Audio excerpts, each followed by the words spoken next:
Christian ina kan mamo chu thina ne na mai chana in ma chon po ni la atop na ni lo ti kan khria da poimo chatuan nun nei min huwa kan ti hi kan khria da poimo ni kan zawai hen kan la thivek don voi khachu kan thivek don ani ma se voi hina chu bai se na nen kan thi to lowang pathian ni mi hring mei dila athon ngai lawa mi hring te zok hen kal kan thang thin zok ani e zona chan na kan khutlang hen mi hring te dikle tha ti zong te hi min pom puyang em chu wang chuan he kan chon bol ho takata hi in la khrang ro ka u nau du tak te heng thil te nen hen in mil ta kaum ho tura siam kan ni lawa heng thil laka ding chok tura piang kan ni zok ani heng thil laka ding chok tura piang kan ni zok ani thil hriat bel kan nei bok chu don lai Christian te hen yeso na ti to lo man ti mai thina adikani ison min ti sak to ni min ti sak to wang chuan kan ti ve ngai lo thina em ni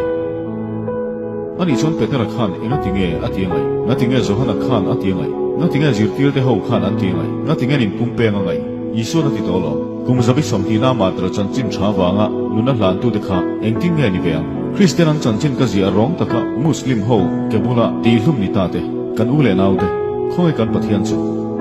an bula om ve lo em mi an ni ho chu a ho em mi lotina chan do wang chau in mi Christian kan ni thil tam tak nei kan du wang chau in mi Christian kan ni ma se he hi shetel ro mi ten sual hi an thlang jok fo do ni ma se nan chu ni thlang ve lo chu ta che chun setanan aron be don che ni I chang lo na lai ve aron be che he pa hi chu ka min thiang so pa sa chu zain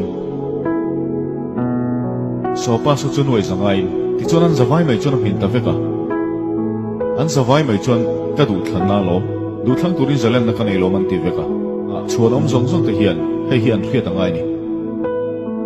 zalen na hi kan du ti na ni lovin mirem ti puina tel lo po thil dik iti tlat theina na zalen na hi omani zogani